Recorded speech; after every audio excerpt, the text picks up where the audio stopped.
Bonjour à tous. À l'heure où nous tournons cette séquence d'information, nous sommes le 21 janvier 2022. Donc, au nom de Force Ouvrière, je vous souhaite à tous nos meilleurs vœux pour l'année 2022.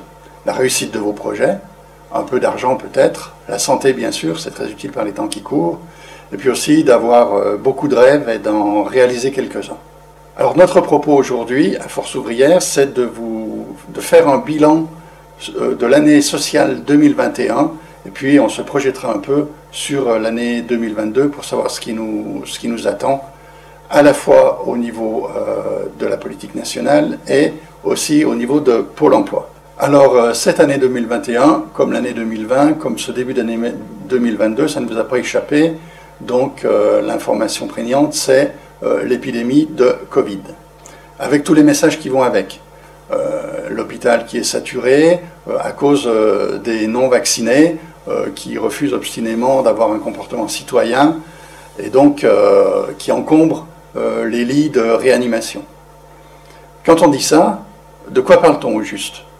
Parce qu'en fait, un hôpital, un système hospitalier en France qui ne peut pas absorber plus de 6000 malades pose question dans un pays où on a un des meilleurs systèmes de santé au monde.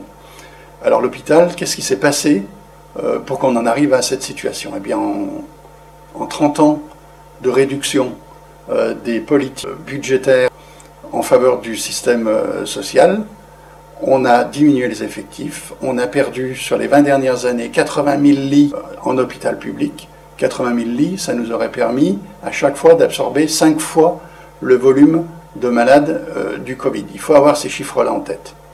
Donc, il n'y a pas que les non-vaccinés qui sont responsables de la situation de l'hôpital. Et en fait, on se sert plutôt d'eux comme bouc émissaire pour camoufler une politique misérabiliste qui dure depuis plus de 30 ans sur le système de soins français. Et au-delà, sur tout le système social français. Mais c'est quoi le système social français? Alors je vais vous faire un petit rappel sur ce que ça recouvre pour bien fixer les idées de chacun. Alors en France, une idée qui revient de façon obsédante dans le discours de nos politiques, c'est qu'il y a trop de charges sociales, trop d'impôts. Mais en soi, c'est une phrase qui ne veut rien dire. Par rapport à quoi? Et justement, à quoi sert notre système social qui coûte si cher? Il faut l'évaluer en termes de risques couverts. Le premier de ces risques, c'est la maladie, maternité, invalidité, décès et solidarité autonomie. Par exemple, il faut savoir qu'en France, donc, le reste à charge pour chaque Français chaque année est de 370 € contre 560 € en moyenne européenne. Déjà, chaque Français, par rapport au reste de l'Europe, économise environ 190 € par an sur ses frais de santé, par rapport à chaque citoyen européen des autres pays. Donc il y a l'assurance maladie, il y a l'accident du travail et la maladie professionnelle qui sont couverts, les allocations familiales et l'ensemble des prestations de la CAF, les aides au logement, l'allocation logement, notamment l'APL dont on a beaucoup parlé à un moment donné dans ce quinquennat, l'assurance chômage et l'AGS, et puis bien sûr l'assurance vieillesse et le fonds de solidarité vieillesse, et les retraites complémentaires. Tous les risques couverts par notre système social, et vous voyez qu'ils sont nombreux, importants, sont le pendant de ces fameuses charges sociales trop importantes. Dit autrement, si on supprime les charges sociales, on n'a plus d'assurance maladie, on n'a plus d'assurance vieillesse, plus de retraite, on n'a plus d'assurance accident du travail, on n'a plus d'aide au logement, on n'a plus de prestations de la CAF. Ce que ça veut dire, c'est ça. Quand nos politiques nous en parlent, ils vont jamais jusqu'à expliquer cela. Donc le choix qu'ils nous proposent souvent, c'est est-ce que vous voulez un moins-disant en matière de couverture des risques de la vie? C'est simplement ça. Il faut bien avoir cela en tête quand on nous parle du trop de charges sociales. Pour le trop d'impôts, c'est une autre histoire. Alors justement, les prélèvements sociaux dans tout ça. L'employeur, en gros, c'est entre 25 et 42% du salaire brut du salarié selon le niveau du salaire. Ça sera 42% sur un cadre supérieur, 22% sur 25% sur un salarié, donc payé, je ne dirais pas au SMIC, parce qu'il y a beaucoup d'exonérations maintenant, mais un peu au-delà du SMIC. Le salarié, lui, c'est en gros 22% du salaire brut. Un peu plus aussi pour le personnel d'encadrement, au-delà du plafond de la sécurité sociale. Et puis, bien sûr, il y a le CSG et la CRDS, qui ont remplacé notamment les cotisations au chômage, qui sont de un peu plus de 9% pour la CSG et un peu plus de 0,5% pour la CRD. Alors, ces charges, comment ont-elles évolué depuis 1980 ? Il faut savoir que les cotisations des salariés sont passées de 12% du salaire brut à 22% du salaire brut. Dans le même temps, ces employeurs ont baissé du fait des multitudes de dispositifs d'exonération de charges qui existent. À titre indicatif, donc, ces exonérations représentaient 29 800 millions d'euros en 2010, idem en 2015 et 37 100 millions d'euros en 2018. Au total, entre 2010 et 2018, les entreprises ont bénéficié de 273 milliards d'euros d'exonération de charges, auxquels il faut ajouter environ 110 milliards sur les années 2019, 2020, 2021, à raison de 37 milliards par an. Soit en gros 380 milliards d'exonération de charges en 12 ans. 380 milliards, c'est plus que le budget de l'État français. Et pour mémoire, le déficit total des comptes sociaux fin 2021, c'est la Cour des comptes qui le dit, est tout compris à 165,6 milliards d'euros. Ça ne représente même pas la moitié du total des exonérations de charges des employés. Et dans le même temps, puisqu'on parle des impôts, la baisse de l'impôt sur les sociétés est intervenue de 50% à 25%, moitié moins d'impôt sur les sociétés. Pour les aides aux entreprises, il y a eu la fameuse crise financière de 2008 qui a vu l'État aider pour 800 milliards d'euros les banques, pour renflouer les banques qui menaçaient de s'écrouler. Avec la crise Covid, c'est 450 milliards d'euros qui sont distribués aux entreprises pour aussi maintenir en vie sur ces 3 années. Soit donc, si on fait le calcul, rien que pour les aides, plus de 1000 milliards d'aides accordées aux sociétés, entreprises et détenteurs de capitaux depuis en gros 12 ans. Donc on a vu 380 milliards d'exonération de charges, à côté de ça environ 1000 milliards d'aides. Alors on est peut-être, donc tout ça, évidemment l'idée c'était d'éviter que les entreprises tombent pour préserver l'emploi, pour leur permettre d'investir pour se développer, et éventuellement devenir compétitives à l'international pour exporter plus. Alors ça peut se justifier, mais si on va voir du côté du résultat, est-ce qu'on y est ? Alors, en ce qui concerne le système social, déjà, je reviens sur ce que je disais sur l'hôpital. C'est 80 000 lits en moins à l'hôpital public en 20 ans. Donc, avec la baisse des effectifs qui a accompagné cette diminution du nombre de lits, ce qui aboutit à la situation qu'on connaît tous aujourd'hui avec la pandémie de Covid, à savoir que les personnels hospitaliers sont plus en nombre suffisant, peuvent plus prendre leurs congés, sont obligés de faire des heures sup et sont tous à genoux, tout simplement parce qu'ils ne sont plus assez nombreux. Et même si on remettait des lits dans les hôpitaux aujourd'hui, il faudrait embaucher des professionnels et on les a pas. On les a pas. Parce qu'on n'en voulait plus.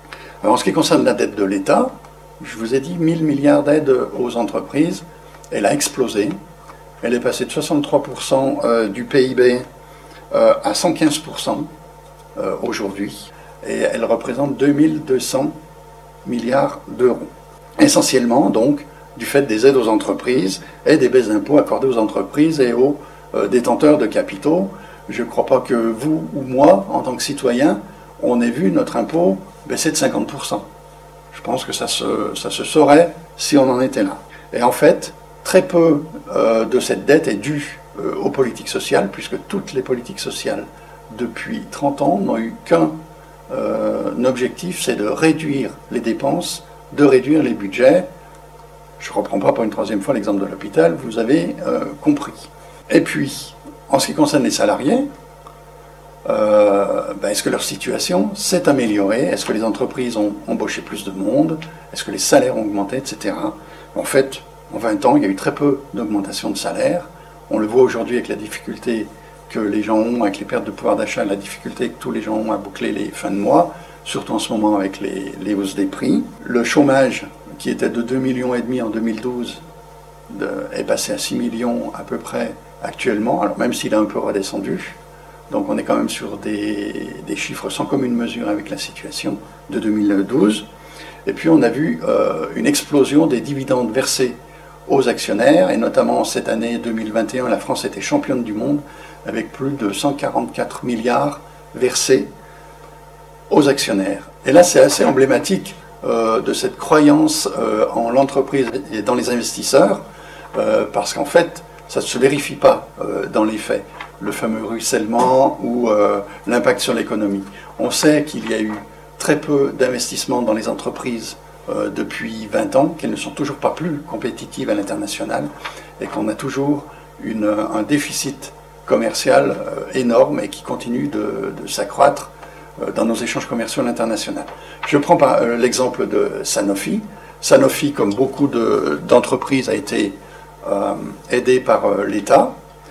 Et dans le même temps, Sanofi a augmenté les dividendes versés aux actionnaires, n'a pas été capable de mettre en place un vaccin contre le Covid, alors que plein de labos américains, voire d'autres labos, même un petit labo français qui est en train d'en développer un, ont pu le faire, n'a pas investi, il a même fermé des sites et licencié des salariés, malgré toutes les aides qu'il a reçues de l'État. Et en fait, c'est cette croyance dans les bienfaits des aides aux entreprises qui impacte directement le système social français aujourd'hui, puisqu'on préfère donner de l'argent aux actionnaires plutôt que maintenir un système social qui tient la route.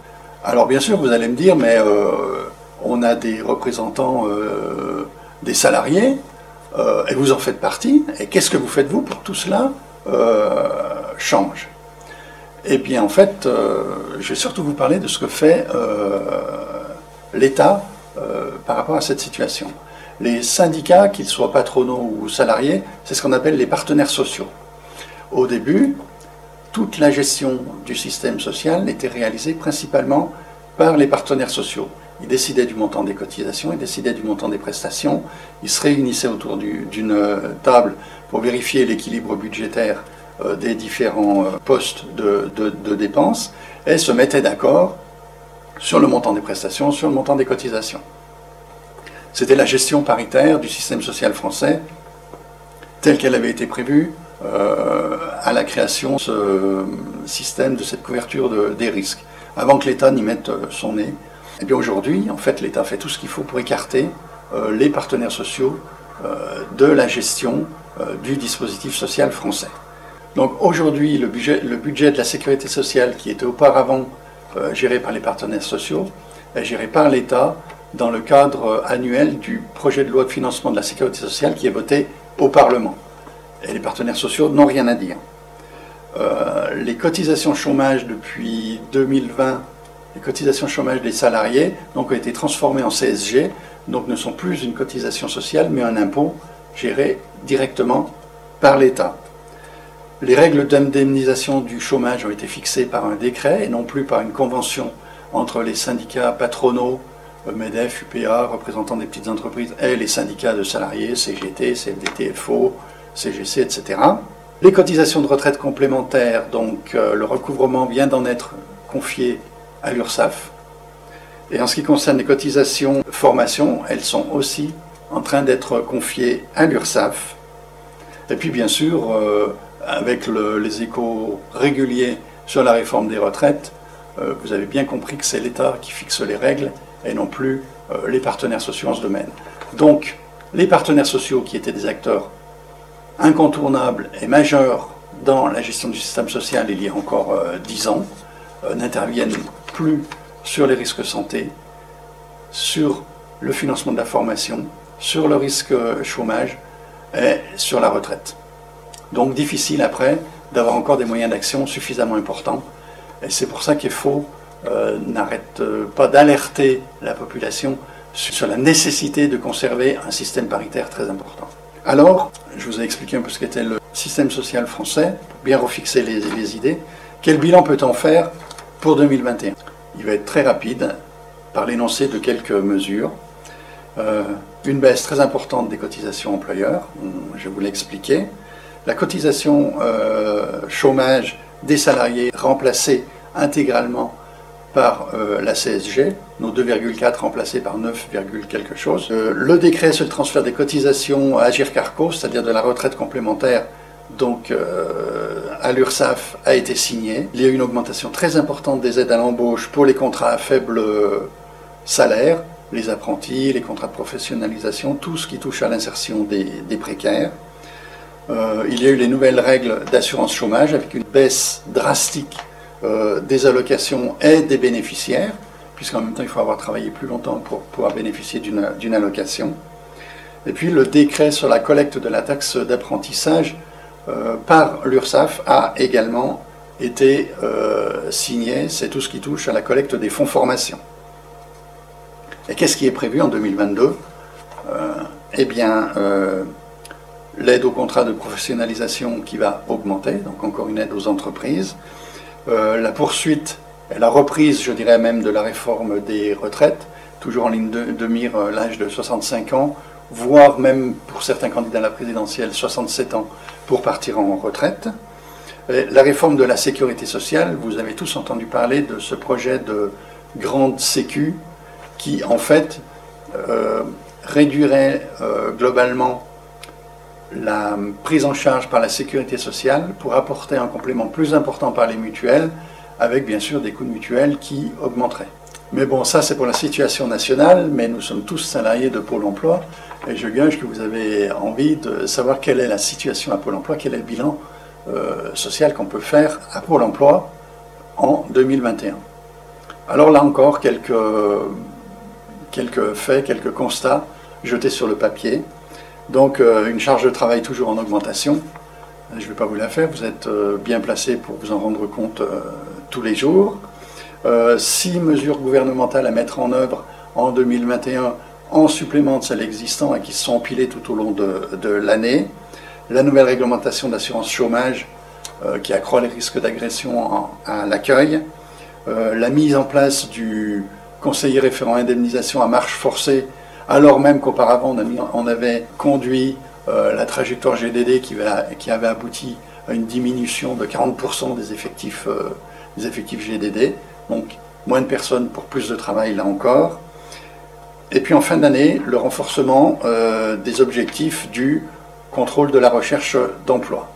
On est en train de le mettre en place pour 2022, donc sur injonction gouvernementale. Le bilan social dans tout ça, eh bien, on va commencer par les salaires qui intéressent tout le monde. Donc aucune augmentation générale des salaires depuis 6 ans, une seule en 10 ans.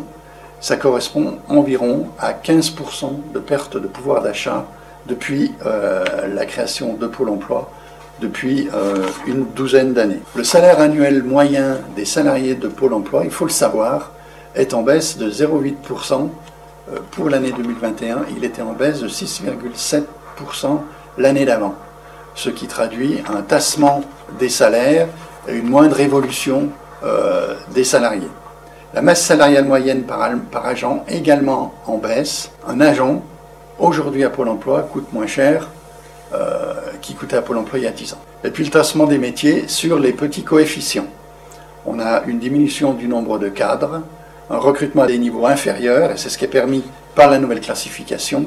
Si vous reprenez le PV du CSE de novembre, je crois, ça a été clairement dit par un représentant de la direction que la nouvelle classification permettait d'embaucher sur les mêmes métiers à des niveaux inférieurs. Et puis le tassement des évolutions salariales, du fait des 4 ans, et puis des coefficients intermédiaires qui ont été créés toujours par cette nouvelle classification. Une augmentation continue des arrêts maladie qui devrait alerter la direction.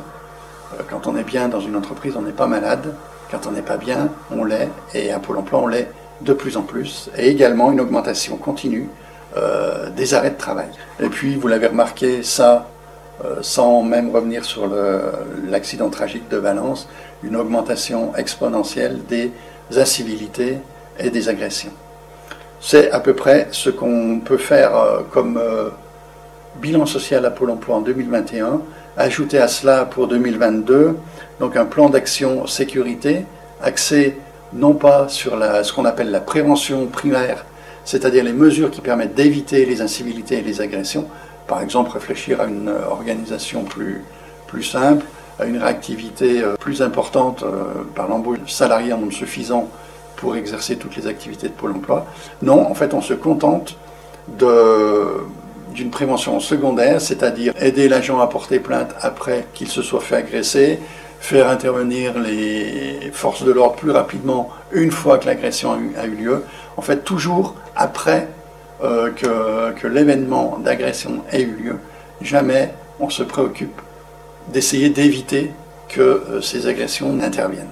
Alors maintenant, si on reprend par grand thème social, on va vous parler des effectifs, donc, et évidemment de l'effet désastreux des accords signés sur la modification de l'article 8 de la CCN. C'est un peu technique, c'est celui qui a permis d'augmenter le nombre de CDD embauchés en Pôle emploi, d'augmenter la durée moyenne des contrats et de réduire le délai entre deux contrats, en gros d'assouplir de façon incroyable le recours au CDD, financé soit par le Fonds social européen pour des dispositifs particuliers, soit tout simplement par la baisse du salaire moyen des salariés de Pôle emploi. Et en fait, on a donc maintenant de moins en moins de CDI nouveaux et de moins en moins de possibilités de muter en interrégion, puisque l'ajustement des effectifs se fait à géométrie variable par l'embauche et la fin des contrats à durée déterminée. Un plafond d'emploi en CDI, bien sûr, qui n'évolue pas à la hausse, malgré les nouvelles missions, malgré la charge de travail, etc. Il a même plutôt tendance à se réduire un peu. On va dire globalement qu'il est stable.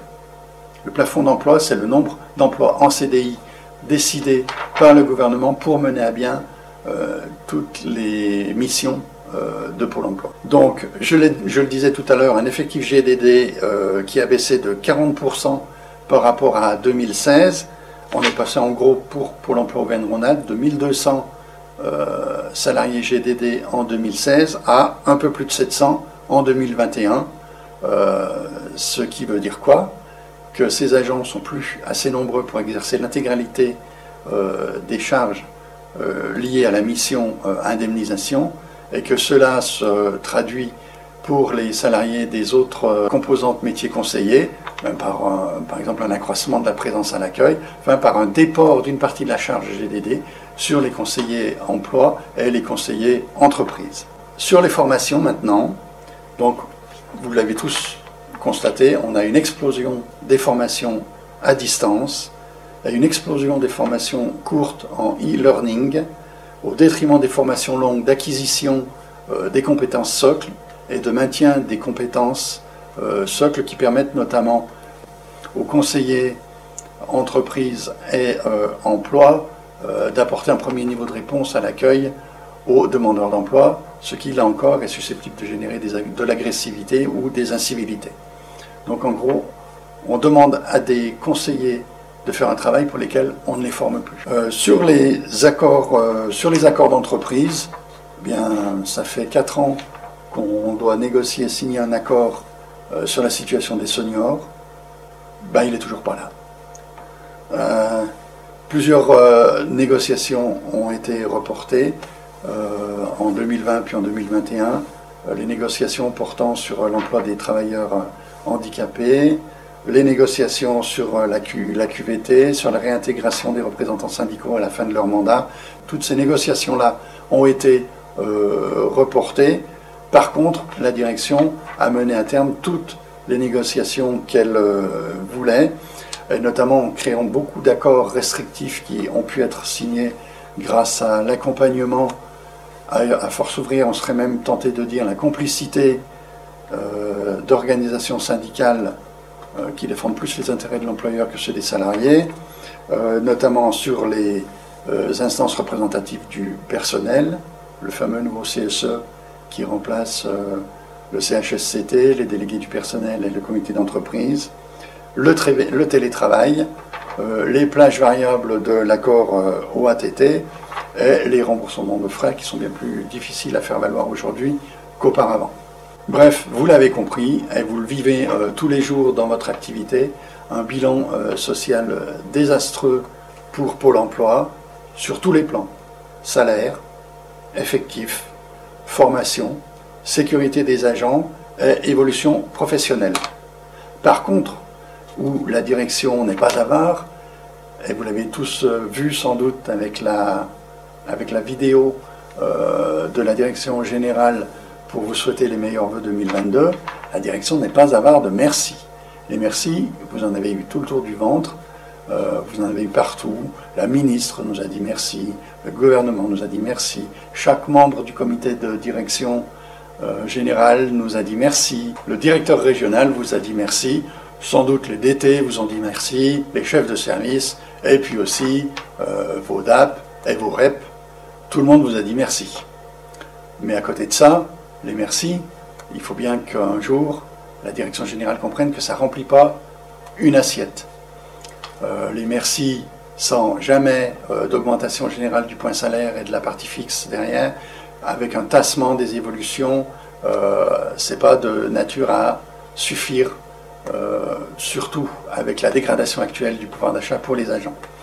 Alors on a envie de leur faire comprendre ça au niveau syndical, et pour une fois, on a envie tous ensemble, tous les syndicats de Pôle emploi, de leur faire comprendre que les merci, c'est bien, mais que ça ne suffit pas pour les salariés.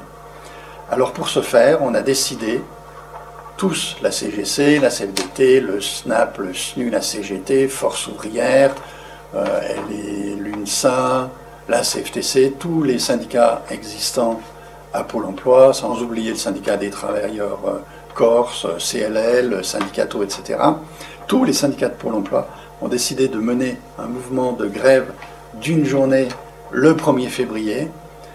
Et si vous voulez que les merci ne soient pas la seule récompense de vos efforts, la seule récompense de votre assiduité au travail et de votre conscience professionnelle, on vous invite tous fortement à faire passer le message auprès de la direction générale et donc à participer au mouvement de grève du 1er février prochain pour qu'enfin notre pouvoir d'achat cesse de se dégrader.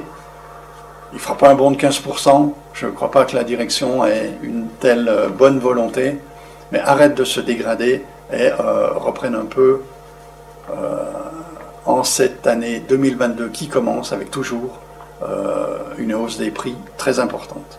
Tous en grève le 1er février 2022 pour faire valoir une augmentation générale des salaires, une amélioration de nos conditions de travail et de notre sécurité, et la détente de tous ces projets qui nous tombent dessus sans arrêt et qu'on n'arrive pas à absorber tellement ils se succèdent à une vitesse importante. Tous en grève le 1er février. Merci de votre appui.